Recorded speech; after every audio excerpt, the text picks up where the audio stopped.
Okay, with fraction decomposition, we have so far, okay, I'm trying to zoom in, but it's not letting me. Oh, there we go, sudden zoom in. So far we have done fraction decomposition with linear factors that are distinct. And with linear factors that are distinct, you can just write each individual linear factor in a denominator of its own rational expression. And as long as your polynomial in the numerator is less degree than the polynomial in the denominator, then each of these individual rational expressions are less degree for their numerator than their denominator. And if you're a linear denominator, that means a constant for your numerator, and you had to find those constants. So that we have done already. What we haven't done yet is dealing with the repeating linear factors as well as quadratic factors that cannot be reduced. So I'm going to start off with explaining to you a bit about the repeating linear factors through an example where we're not going to finish it, we're just going to start it. Because I'm going to create an example just that you aren't going to want to do all the algebra involved, but just one where you start to understand the method of partial fraction decomposition and why we do it in the way we do it. So I'm going to put just, we have some polynomial of lesser degree than the denominator. In the denominator, we might have, let's go with x minus 2 cubed, and let's have an x plus 3 squared, and then let's have an x minus 1 who doesn't have an exponent, just an understood one exponent. So that denominator is a degree 6 polynomial. That means that my numerator, hold on, let me write that down. This is degree 6. That means this polynomial must be less than degree 6.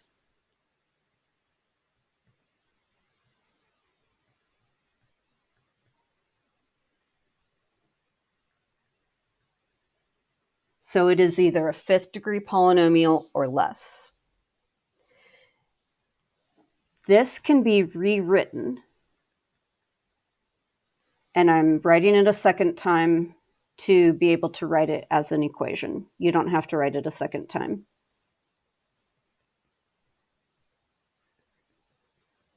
According to fraction decomposition, there is a way to rewrite this so that I have that x minus 2 to its highest power 3. And then that x minus 2 to the next power down, which is 2. Plus that x minus 2 now down to a 1. And then I stop.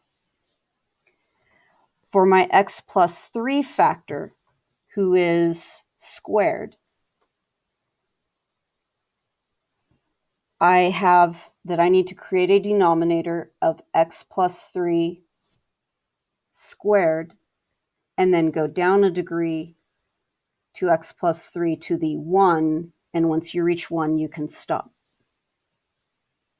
Now the x minus 1 denominator factor is all on its own, so I just put an x minus 1 denominator, and I'm done. So I want you to first really take a look at this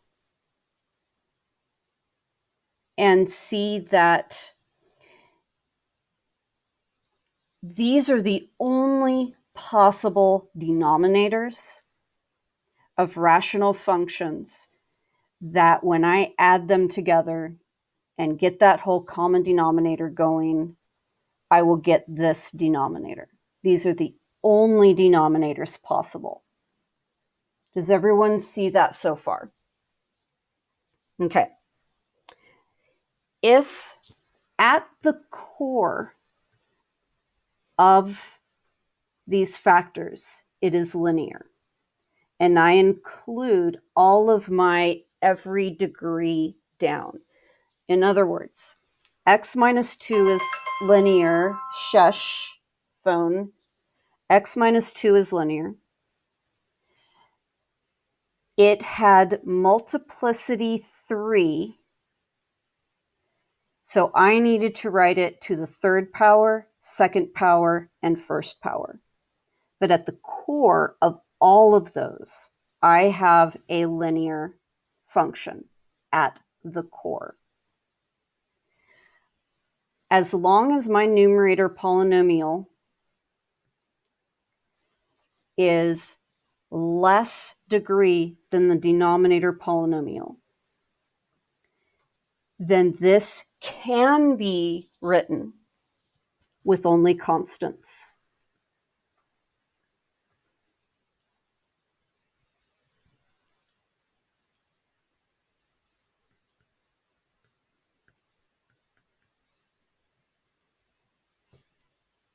Just constants. Now, what I want you to understand is we are trying to take a rational function in an integral and redo the algebra. We aren't changing the function. We are rearranging the algebra so that we write this integrand in a different way. And that different way is something that we can integrate more easily. That is our goal, is to come up with something that we can integrate as easy as we can make it. There are a variety of ways that this integrand can be rewritten. We want to rewrite it in the way that's going to make our life easiest with integration. So again, there are many ways to write it. We're looking for a path to easiest integration land. Now, I want to explain to you and make sure you are clear why this is sufficient. This really is sufficient to create an identical algebraic expression to this.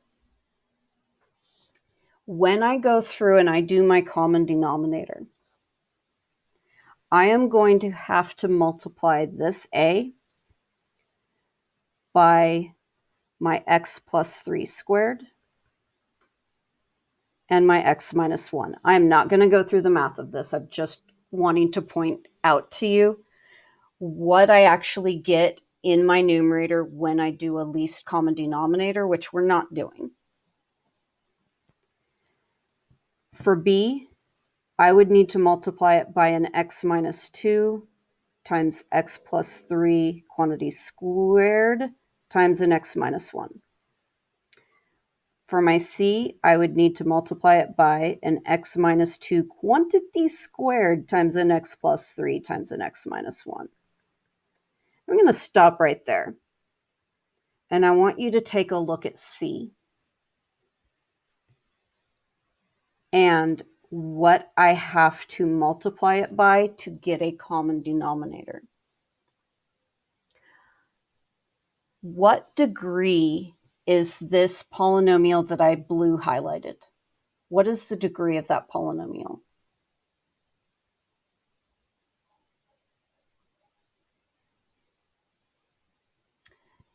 That is a degree 4 polynomial. I'm going to keep going.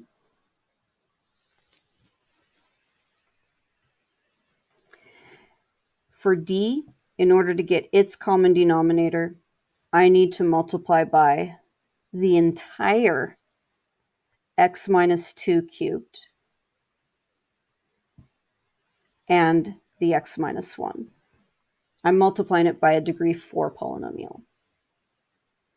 For e, I'm going to have to multiply that one by x minus 2 cubed times another x plus 3 times another x minus 1. What degree is that polynomial?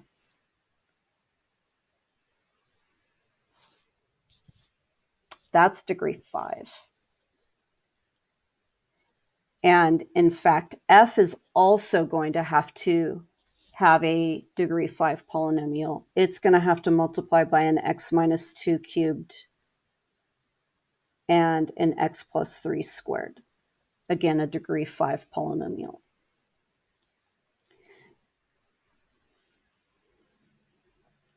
I have to be able to create a maximum of a degree 5 polynomial in my numerator once I do the whole common denominator. And I want you to see that I am getting that this includes all the way up to degree 5. And it suffices.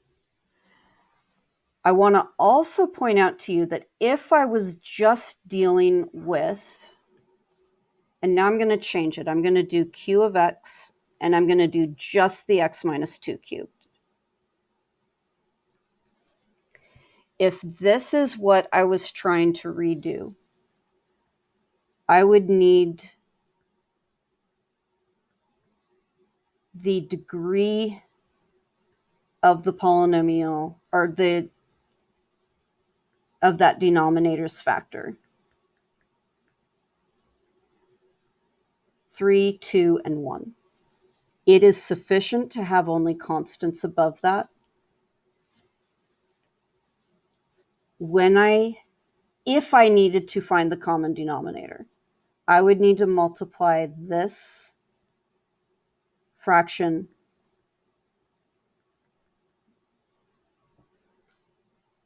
and I would create a degree 2 polynomial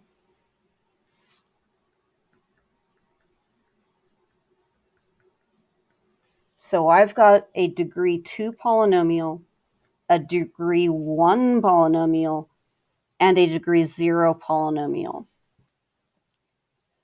This doesn't go through a proof. To go through a proof, that would require far, far more work.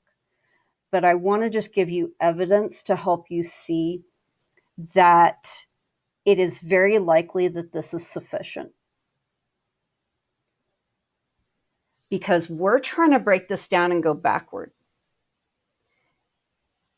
And if we don't get this set up in a proper way, we could think we're dealing with the correct breakdown, but we're actually not. If we don't know what we're doing as we set this up.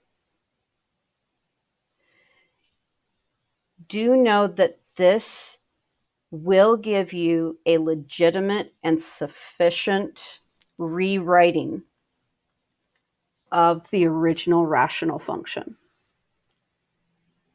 And I'm hoping that as you see this example with how we would go about common denominator, and then this ridiculous problem example with how we'd go about common denominator, and just see that we really are, with just those constants above it, creating and holding into account any possible numerator polynomial who is less degree.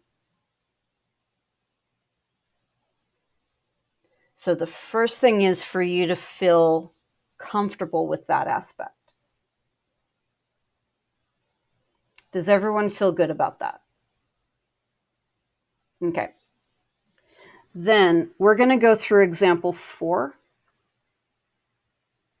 And at this point, I am not talking about these last... do what I want. There we go. These last two, we're not hitting that yet. We are just dealing with linear factors or repeated linear factors. And this is our example. There's something to notice at the beginning of this example. Anyone see a problem with getting started?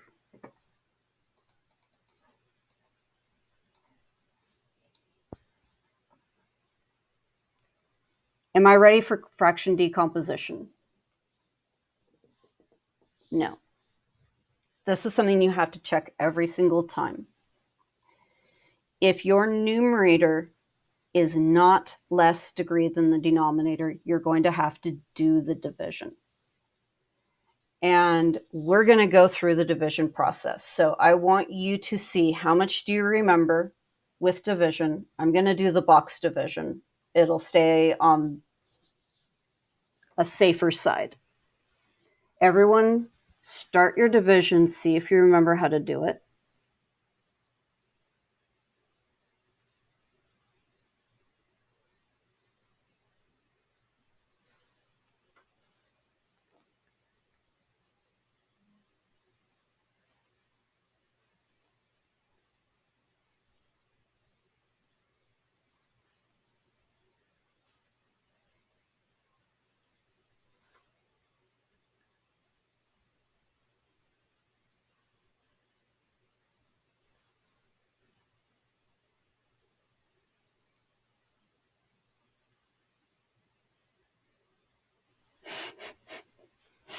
I draw boxes well.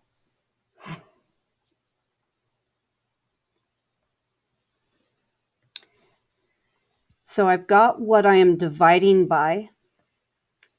My quotient is going to be showing up here. And keep in mind that as I go from one column to the next, once I write down in one of these spots a constant, that's the last piece I can bring in. And I will have to deal with a remainder once I have created that column.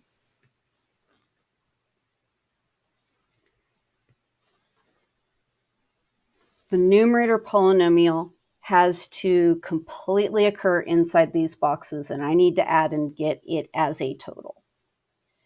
I start with my highest degree term, x to the fourth power, just simply goes in the upper left box. And that allows me to kick off the question of, what do I have to multiply this x cubed by to get this x to the fourth? And I've begun the division process. So now I'm going to take this x and I'm going to multiply it through the rest of that divisor. So that gives me a negative x cubed, negative x squared, and a positive x.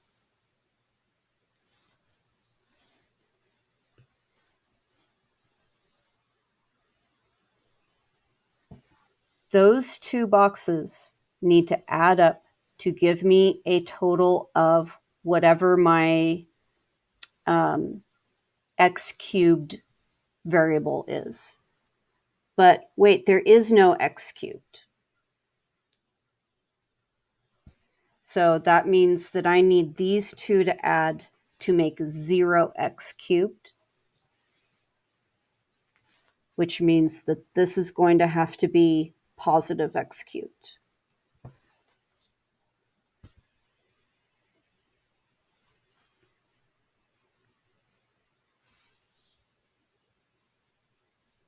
Now, every time I reach knowing what my top box, my top interior box is, then I go back to the question of, what do I multiply x cubed by to get this? And that would be a 1. And now I'm going to do the multiplication all the way down. 1 times negative x squared, 1 times negative x, 1 times 1. Very important, though, that's a constant. That means we are not going to be able to go any further with our quotient and keep it polynomial. So everything that I have to write over this line that I need to add together to make my numerator polynomial, anything that goes here is remainder. So I'm going to start with these three have to add up to make negative 2x squared. They already do. Hey, maybe there's not a remainder. Huh? So 0. I don't need to write that down, but I'm just emphasizing it. Now, I want to change to a different highlight color. I need the next diagonal to add to make a positive 4x, and I go, darn it, got a remainder. X minus x gives me 0, so I have to have a plus 4x to create that. But then kindly, this last bit, which that highlight color is way too dark, but that one is already in there. So I don't need any more. That highlight color is horrible. Why would it even bother giving me that highlight color? I've already used the blue. I can't use the blue again. Okay. Apparently I'm not highlighting. I'll do this. Hi. Hi. Anyway, you get the idea. So that means that my original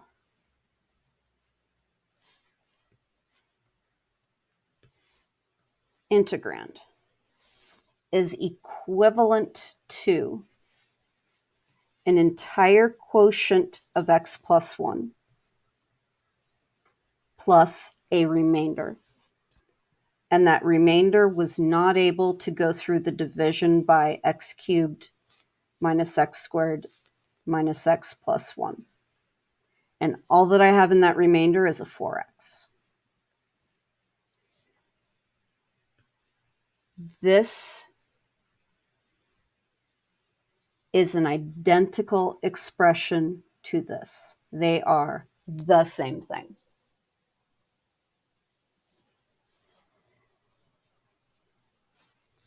So now what I have in my integrand,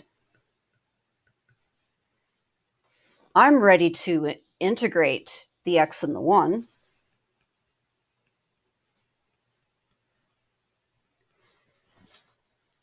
But then I get to this. Am I ready to integrate that?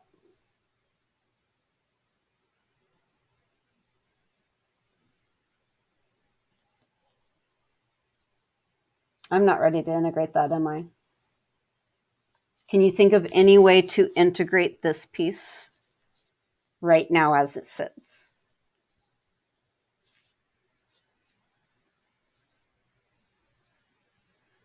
If I try to use substitution, I would use the whole denominator. The derivative of that denominator is far more than what I see in the numerator.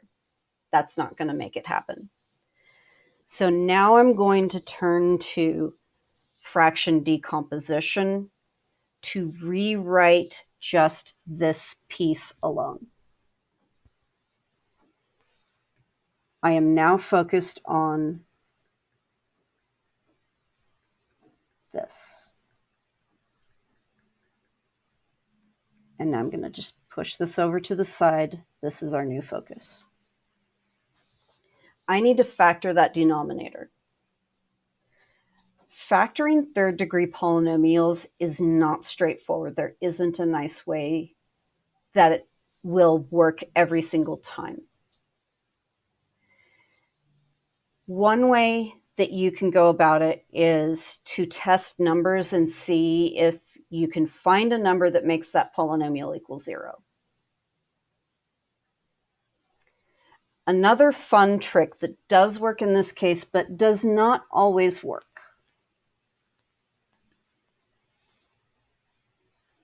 is if you take the two highest degree terms and the two lowest degree terms, sometimes you get lucky. And if you factor out the common factor of the two higher degree terms, that's going to be x squared. You're left with x minus 1. Take a look at what happens after this subtraction sign. And then focus on that x minus 1.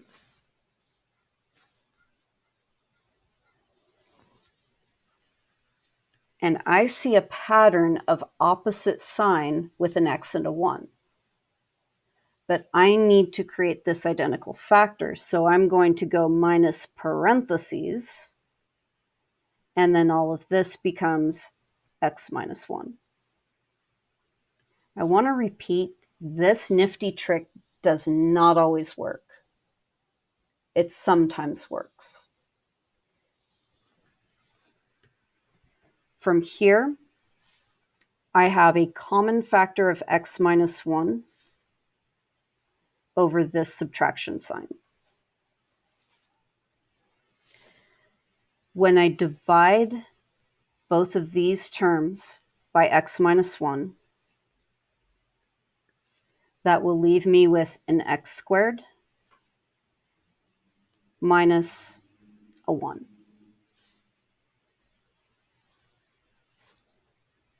Is everyone following me on the algebra right now?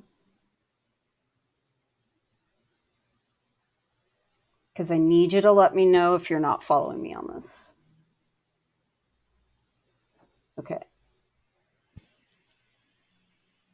I'm going to now kind of cover all that up so we can look at this. And now when I say factor, do you feel like, got it?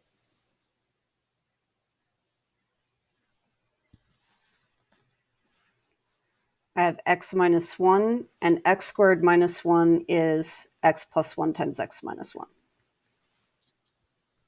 When I rewrite that, that gives me an x minus 1 quantity squared times an x plus 1.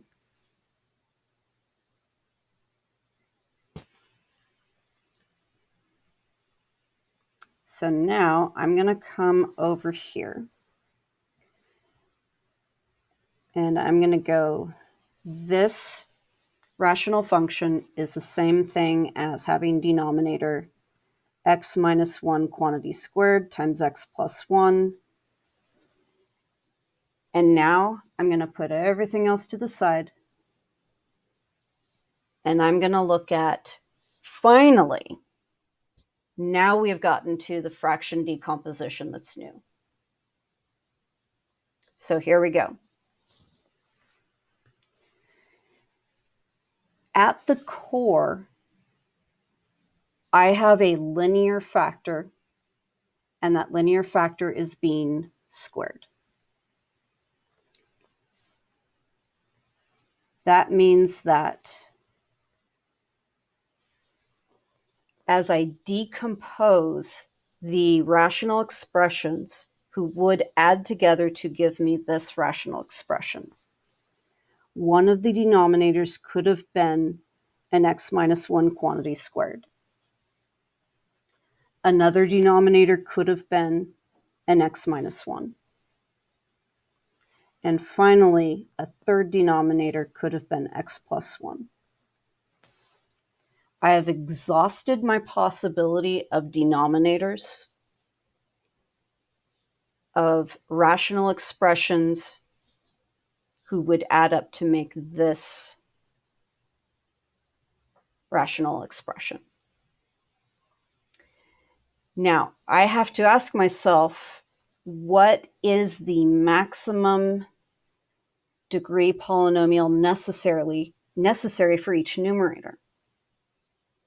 And we're in luck here because that's just a constant for every single one of them. If I have at the core a linear factor, and I make sure to deal with whatever that exponent is on that linear factor to account for that integer all the way down to 1. I am allowed, or it is possible to find a rational expression where these are just constants.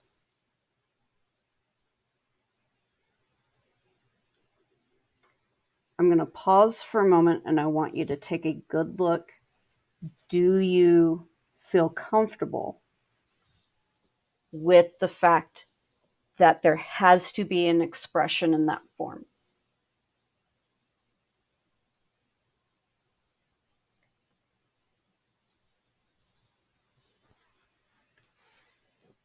Keep in mind that if we went from this form and found our common denominator, we would have to multiply this middle fraction by another x minus 1, as well as an x plus 1.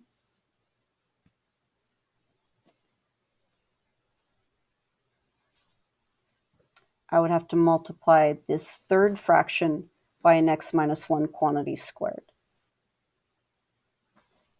Now this one is only going to account for I need to multiply by an x plus 1. But if you look at these two together, they are sufficient for dealing with that linear factor squared. And the first thing is to just feel comfortable with doing this, and that will give us the same expression. Now, moving forward, if you remember from before with fraction decomposition, once we had this step, we multiplied both sides by the common denominator. We're going to do that here as well. So I'm multiplying both sides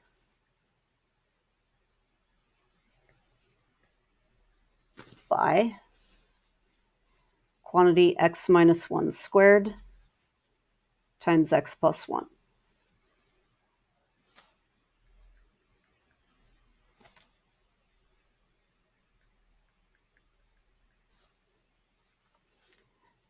Denominators all cancel on the left.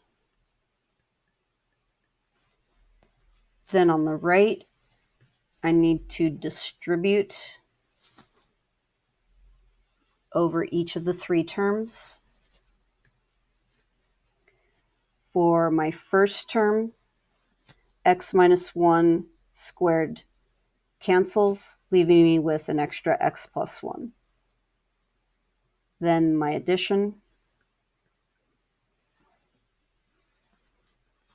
x minus 1 cancels with one of the x minus 1s, but I still have another one. And I also have an x plus 1. And then this addition sign. For c, its denominator cancels with the x plus 1, but I still need to multiply it by an x minus 1 squared.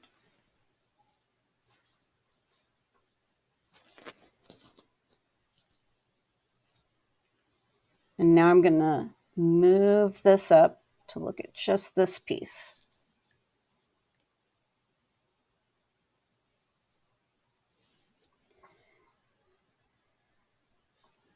Now, do you remember that at this point with fraction decomposition, we wanted to plug numbers into x to help us solve for a, b, and c? Because this equation must come out as a true equation for any x I plug in. If I don't choose my x as well, I will end up getting three equations, each with an a, b, and a c. Who wants to deal with three equations with three unknowns? Raise your hand. That's correct. Nobody raised their hand. That's not something you really want to deal with if you don't have to. So, to make this less work, I'm going to take the original zeros of my denominator. That denominator I began with, these are the only two zeros of that denominator. Each of these is going to help me find one of my three unknowns, A, B, and C. It will not be enough to get all three, but 2 out of 3, we're on our way. So, plugging in x equals -1, I have 4 times -1 equals 0 plus, 0, underline the wrong thing, and then plus c times -2 quantity squared gives me a positive, positive 4. My c is -1.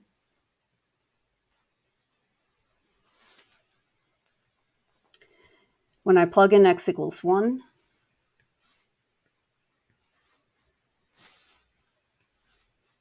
I'm getting positive 4 equals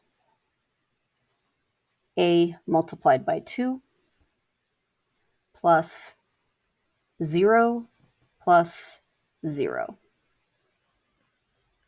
My a is 2. I've run out of zeros of my denominator. So now I'm picking an x that I don't mind working with. So what x would you like to plug in that isn't a 1 or a -1? Any real number at all.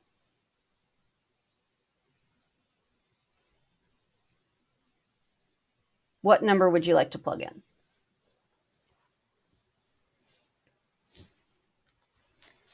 You could plug in 5,347,981.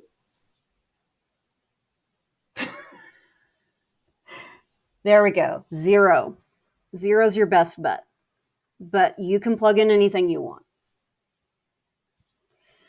When I plug in 0, I am getting 0 equals a times 1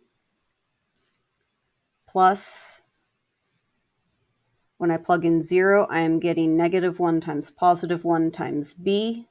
So I am getting b times -1.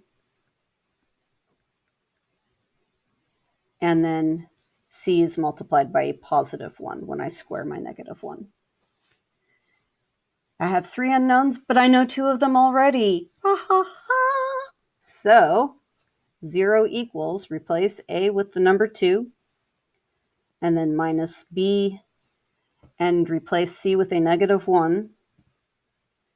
2 minus 1 is 1. So I now have my a, my b, my c. I'm now going to go back to the polynomial, and I'm going to integrate.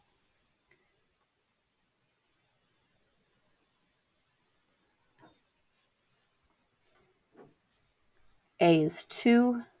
That needs to be over x minus 1 quantity squared. B is 1. That needs to be over x minus 1. C is -1. I'm just going to write minus, if it's okay, -1, and then x plus 1. This is all I have left to integrate. And then I need to bring it back to the original problem. But how about we bring the original problem over to it to save us some time? This piece is the integrand that I just wrote. There's an x plus 1 in front of it if I want to just go back to completely the integrand. This entire polynomial right here is the full and complete rewriting of the original integrand in a form that I can easily integrate. And now here we go. I'd already done the beginning of this, but let's do it again. X squared over 2 plus x.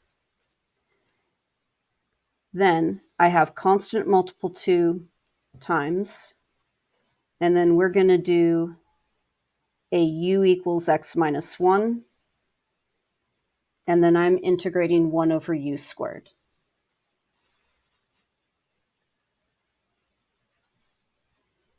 When I integrate u to the negative 2, I add 1 to the exponent to give me u to the negative 1 divided by that negative 1.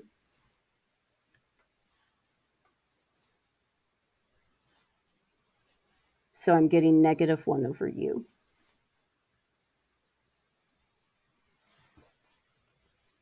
Then I have minus. Nope. I'm here. Then I have plus. And now I got the easy ones. Yes, I am technically doing a u substitution, but what is the integral of 1 over x minus 1?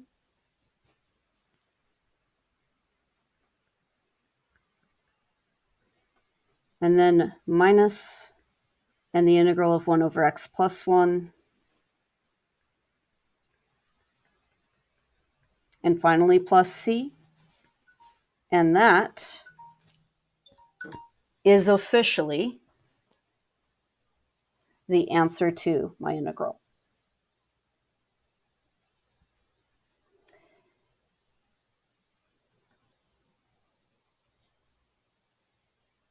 Was that fun? Oh, that wasn't fun? Oh, well, in that case,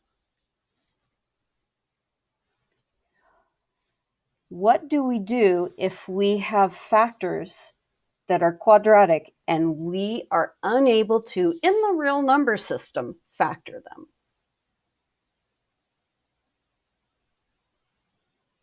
We would prefer to not have this situation.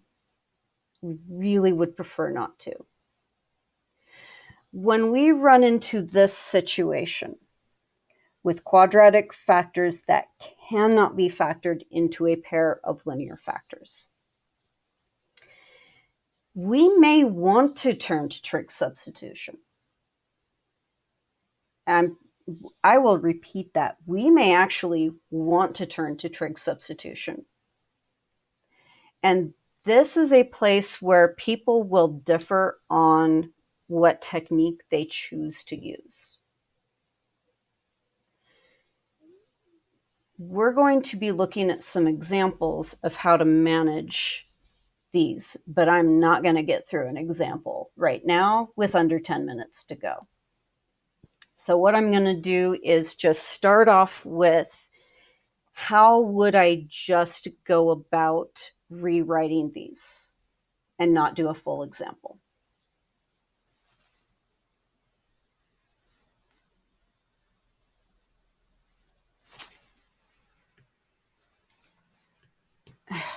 Come on, pen, will you just be kind?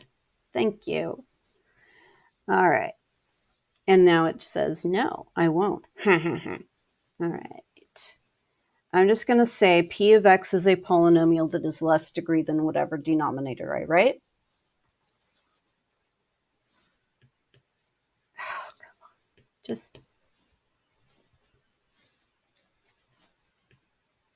I know you're tired. The day's almost over. Just bear with me here.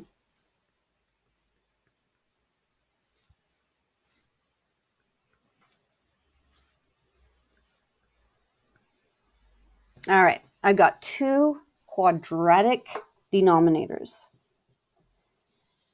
And I want to take a moment to show you that the ones that I have chosen, you're not going to factor them in the real number system. If I look at the quadratic formula, underneath the square root, I have b squared minus 4ac. For this problem, b squared is 1 squared, minus 4ac is 4 times 1 times 1. I have negative 3. That means that I have no real solution to that quadratic. And if I have no real solution, there is no way I'm going to be able to factor that within the real number system. I cannot factor that. No luck. For the second one, if this was a -4, it'd all be good, but it's not. If I square a number and then I add 4, I will only get a positive number. There is not a single x I can plug in to make that equal 0. Not in the real number system anyway. So understand that these are the only circumstances where you have quadratics that you've got to use fraction decomposition for. If we can factor them, we do, because the integration is straightforward. With these, the integration may not be straightforward. In fact, these can lead me to 2 separate trig substitution integrals. That's the potential when I can't break down a quadratic.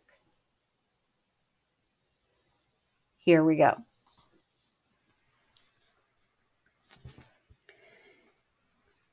If I look at what could have possibly been my rational functions who added together to create this rational expression, one of the denominators could have been x squared plus x plus 1. The other denominator, x squared plus 4. Those are my only possibilities. If p of x is less degree than the denominator is a degree 4, so it's degree 3 or less.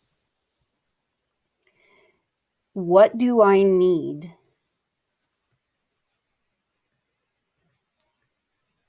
what degree polynomial do I need to account for in those numerators?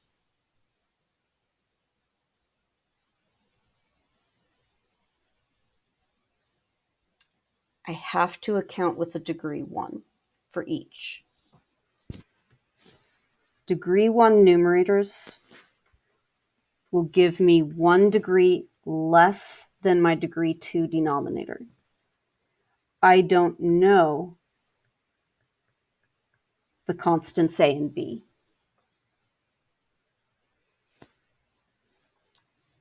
For x squared plus 4, it also has a linear expression above it.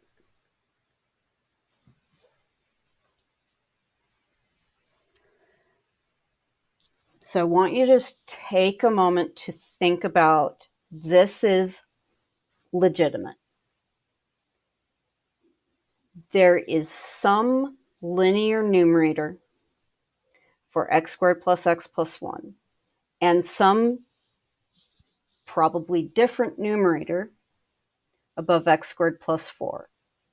But at the most, each numerator needs to only go up to degree 1. And keep in mind that if I were to do common denominator, I would need to multiply this by an entire x squared plus 4, which would give me a degree 3 polynomial. And then this, I would also have to create a degree 3 polynomial when I multiplied by the other one. Yeah, didn't mean to do that.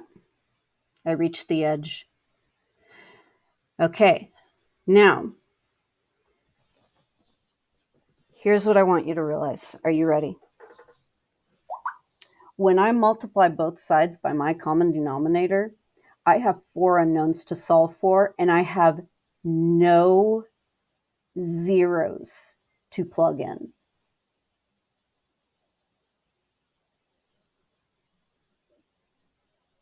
I'm waiting for a response to that.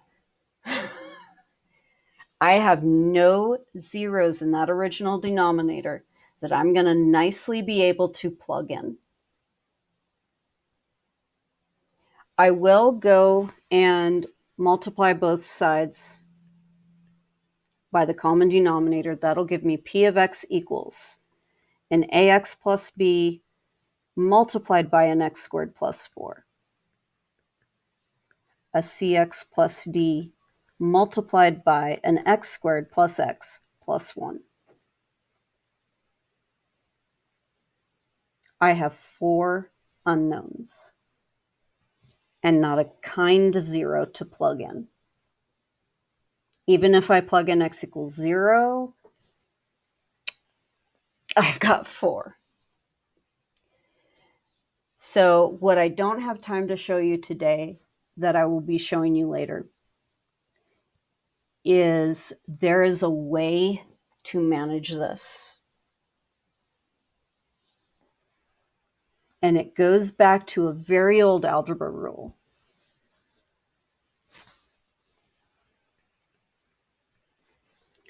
If a polynomial, and I'm going to do this, I'm going to say I'm just going to do like a degree 3. A sub 3x cubed plus a2x squared plus a1x plus a naught. If that polynomial equals another polynomial, b3x cubed plus b2x squared plus b1x plus b sub 0. If 2 polynomials are equal, then their corresponding coefficients must be equal. A3 must equal B3. A2 must equal B2. A1 must equal B1. A sub 0 must equal B sub 0.